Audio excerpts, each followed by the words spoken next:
Looks like we're live on YouTube. Let me go ahead and start the recording here. Where's my recording at?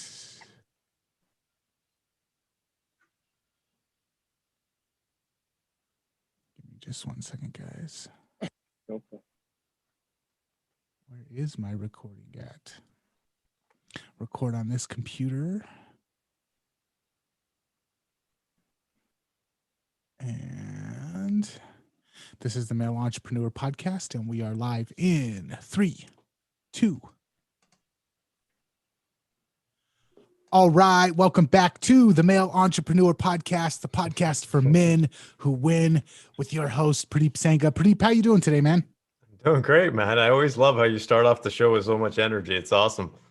I feel like I love doing these shows, and I feel like when we start off the show with energy, it helps the listener get energetic and ready to absorb. We got to get that energy and the blood flowing through their brains as well. So that's why I try to do that. But we've got kind of like a special thing lined up for this week's episode. And so I'm just going to hand it over to you and let you take the reins. Yeah, cool. We got an awesome guest here. We got Pankaj Sharma here with us today. He's going to be talking about entrepreneurship, immigration, some cool topics. And the reason why we have him on the show is he's just a genuine person. He has a desire to help other people. But he's got an interesting story, right? He immigrated over. I'm going to let him give you the details, but he immigrated over and has a successful business. And so we're going to talk about, you could say, the power that comes with coming into a new country and having to start from scratch, and what that does in terms of motivation, inspiration, and desire. Because I think one of the things that we take a look at is actually mapping out. So, if you've worked with me, you know how I work. If you haven't, then you don't. I'm very much an architect when it comes to bringing and putting things together. And one of the first elements when it comes to success is exactly what Nathan talked about, is getting people at a certain energy level, which I talk about it as inspiration or motivation. If someone doesn't have that drive to want to get somewhere, they're not going to be able to get there. They might eventually get there, but it's going to take them forever. So we'll talk about this topic in terms of, why do immigrants have greater drive, and does it have an impact in terms of their success compared to someone that's native, for example? So Pankaj, welcome to the show. Thank you so much for taking the time out to join us today. Thank you very much. I'm very honored and grateful for this opportunity to share my story. And Pradeep, I think immigration, being an immigrant, I can relate to millions of people who live in this country and other countries around the world. And I think, especially coming from the subcontinent of Southeast Asia, I come from India, from Punjab. And I think coming from that part of the world, we are just wired to have that drive. We are wired to do well, because it's like you're competing against a billion people. So you have to do something better than the other person to survive. It's a survival of the fittest. So I feel like we all have that drive coming to the foreign countries and starting a life here. But what really makes a difference is having an open mind with that drive.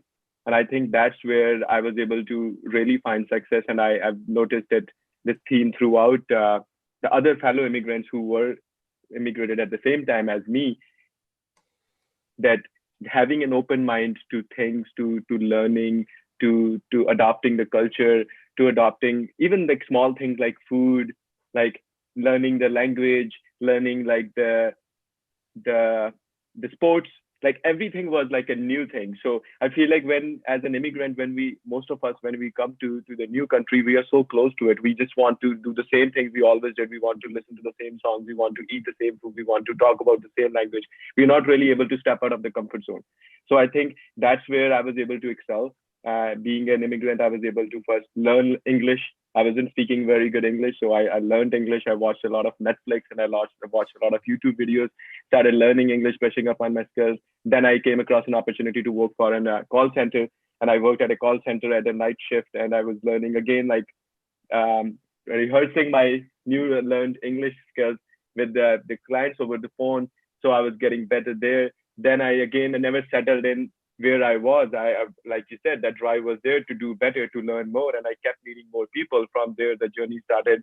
I ended up getting a job with a financial institution. From there, I started learning more about finances. And then from there, I started learning more about mortgages and investment.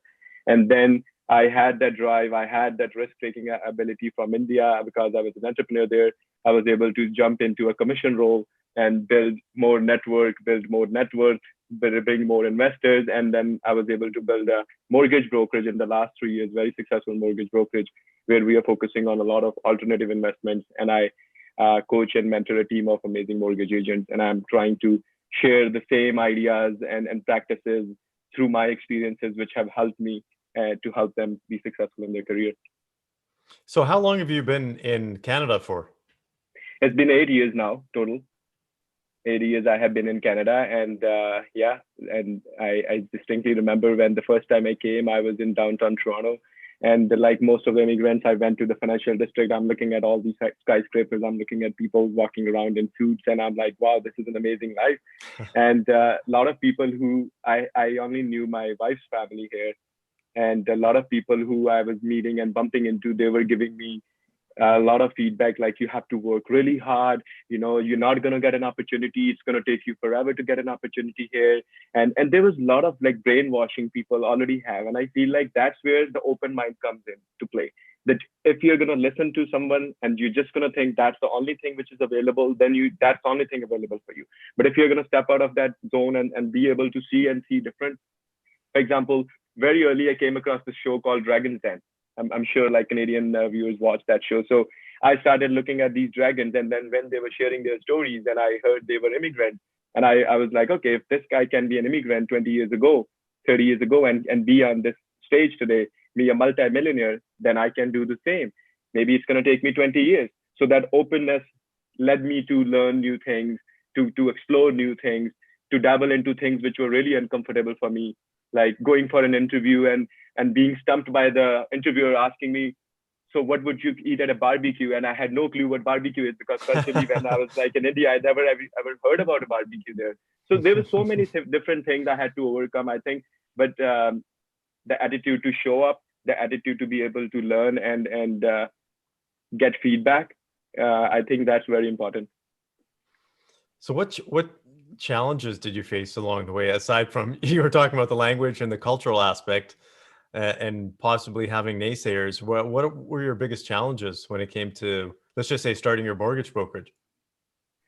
So the challenges was because being an entrepreneur, I have learned something. Entrepreneurship is an art. It's a science. There is a lot of it's not just like ability to show up and ability to continue going. It's more than that. So through my journey of entrepreneurship, the challenges I have been facing is because I grew up with the Indian culture and Indian way of doing business. So I was subconsciously trained to do business and think about business in the same way. And when I stepped into the shoes here as an entrepreneur, in the first even now, like I have been learning that things which I thought were not really important. For example, like it's going to sound really stupid, like up till 3 years ago, I had never heard about Salesforce, because I was like thinking about how the way things are done in India, handshakes, right? Meeting people in real, like I was not really leveraging technology. So those things I started learning, okay, technology is important. I started learning more about technology and started like seeing technology as a friend rather than an enemy.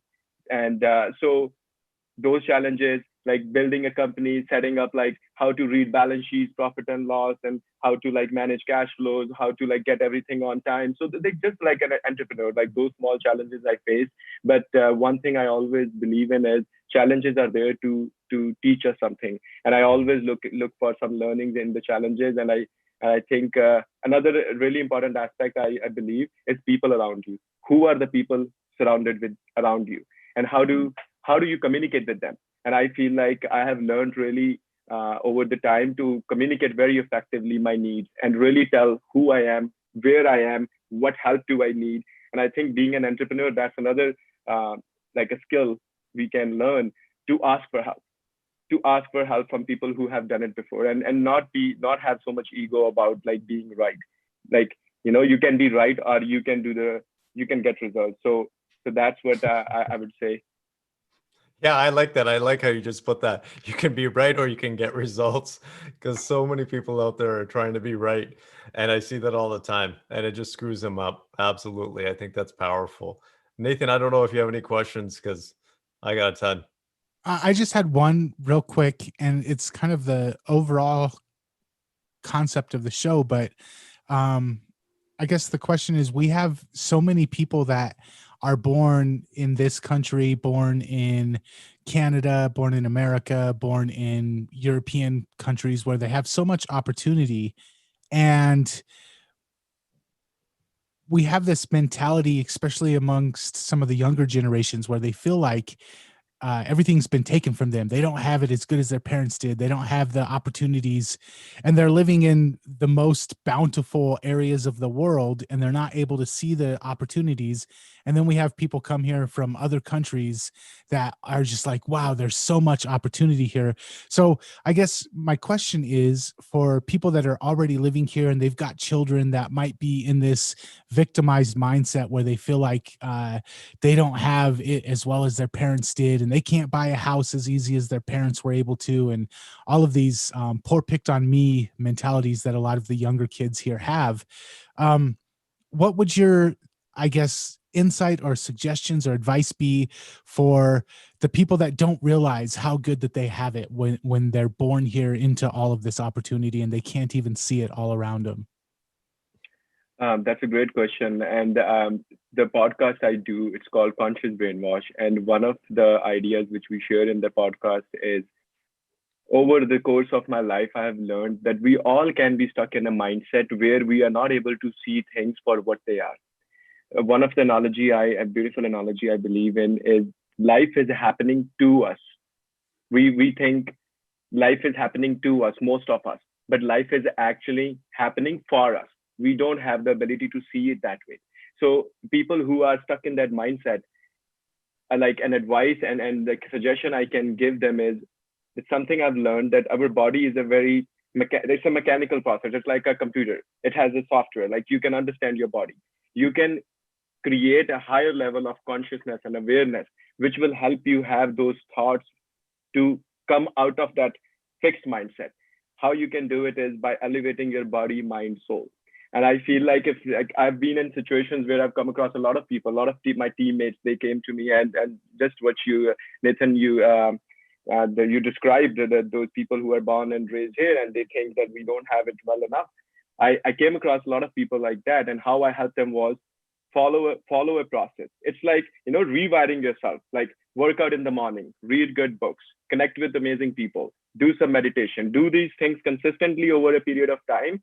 You will be able to start thinking differently than how you are thinking. It's a hack to increasing your consciousness. Like, do these things, you will be able to think differently. You will be able to see a different perspective than you have always seen. Because no matter how many comparisons I can give to tell them, hey, this is how many good things there are which you are not able to see. It's a mindset, right? Like, we are all stuck in our own mindset. And once you are able to understand how your mindset works, how your thoughts work, how emotions work, how your actions are following with that, and you can do the reverse engineering, and then help you have that awareness, help you have that alignment between your body, mind, and soul, and understand that life is happening for us, and be able to see the abundance we live in. I think that's a scarcity mindset most of the people in the world have. We all think that there is limited scarcity. Only 5% of the people can have the wealth, or there can be rich and poor, or there can be somebody is, there is this distinction we have created in our own head, and we are stuck in that distinction. And until we understand that we can change our reality, and we can step out of this reality, and start seeing this abundance which these immigrants are also being able to see, and stop complaining and actually do something about it, and see why are we in this position, because we continue to think the same way. How are we going to get out of it? By starting to think a new, fresh way of thinking. And if we don't know how to start it, if we're not able to find help, trust your body, do these mind, body, soul alignment for 60 to 90 days. You'll be able to get yourself in a state of mind where you are able to think clearly. You are able to act differently. You are able to be a better human being than you started. Yeah, I like what you pointed out there. So Nathan, sorry, were you going to say something there? No, I was just going to say I was on your website right now, and your tagline for your podcast is "Control your mind, or someone else will." And I love that. That's amazing. Thank you. Yeah, it's so true, right? Because we're bombarded by so much information that, and a lot of it goes into the non-conscious brain. Actually, 99% of our processing is seemed to be or thought to be at the non-conscious level, which is phenomenal when we think about it.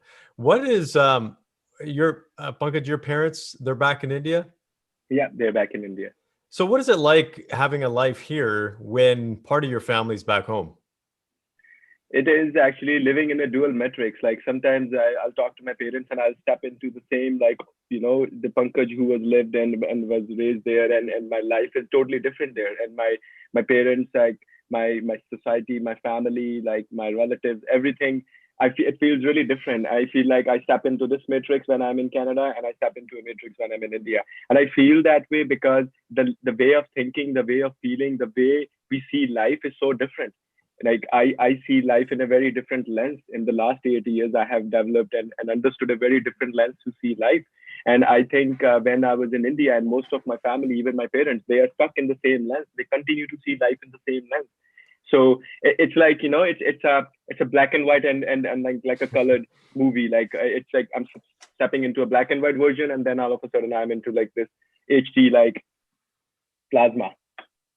It's funny that you mentioned that. That's kind of hilarious. But it's also, I'm assuming it's also a challenge as well, right? Because here, at least we have the opportunity to have our longtime friends and our family members close to us. India is not that close, right? It's like a 20 plus hour plane, depending on I think where you're going from. I'm talking Yeah. about from British Columbia. Now I should be used to the Toronto area, which I believe is a little bit closer. It's been a while since I've been back there myself. I've been wanting to go actually myself for a few years now, but we'll see what's happening with this whole COVID thing. And on top of that, with this whole farmers protest thing that's happening, it seems like there's quite a bit of unrest in India right now. Yeah, you're right. There is I feel that as well, and my family shares it with me. But it is honestly, I won't lie. Sometimes it is challenging, it is difficult. But I am very grateful that since I have been in Canada, I'm able to really build a community and a family around me, and there's so many amazing people. I not that I don't miss my parents, but it's very hardly that I'll be like thinking about like India and wanting to be in India. It's very rare. Mm. Somebody gave me a great advice when I was very new in Canada, and he said, "Stop using the word my home country when you describe India. Back home, sorry." He's like, "Don't say back home, because your mind is always going to continue thinking that your home is back. You're never going to be able to build a home and a life here. You're always going to think that you are an intruder outsider." And I think that's another advice I would give to all the immigrants. Like, embrace it. This is it. Like, I embraced Canada, every inch part of it, every like, particle of snow. I still embrace it. I'm grateful for it. And the more we resist it, the more we kind of hate it, and more we continue thinking, oh, I'm going to come here, make money, and I'm going to go back to India, and because that's my home, and we really don't embrace what we have. I think that's also one of the big factors why not a lot of people are able to make it through, because it's like you have one leg in Canada and one leg in India. You never really fully anywhere. Yeah, it's almost like you have to not, I'm not going to say, I don't want to say cut the ties, but you have to at some point cut the emotional, you can say, ties Connection. when it comes to that. Yeah, definitely. That makes sense. So what is life like now for you? So you have this mortgage brokerage, you're married. Yeah. So life is beautiful. I am able to kind of really live an amazing life, which I never even imagined. I'm married. I have a 4-year-old son. I live in west part of Toronto with my beautiful wife, and I have a mortgage brokerage, and I'm launching a coaching business, a sales coaching business. I believe there is a lot of need in like holistic sales coaching. People need to understand sales through a different lens. So I'm launching that business next week. It's going to be called Ignite Your Superpowers. And I have a podcast called Conscious Brainwash with a co-host, and that's something we are super passionate about, sharing our stories, our journey. Amazing people like yourself, you're going to be on our show soon. That their stories with our audience.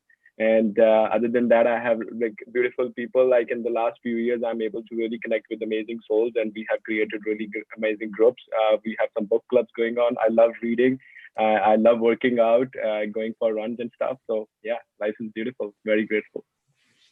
So that's great. So where can people go to find out more about the work that you're doing and your podcast as well? Yeah, so the easiest way would be to go to my Instagram. It's IMAMP Sharma. That's my Instagram. It has links to my podcast. It has links to the coaching webinar as well. And if anyone is interested in finding mortgages, it has link to iBridge Capital as well. So that's where people can find me. Okay, awesome. So thank you so much, Nathan. I don't know if you have any questions or last minute closeouts here. No, just a fantastic interview, and thank you for coming on.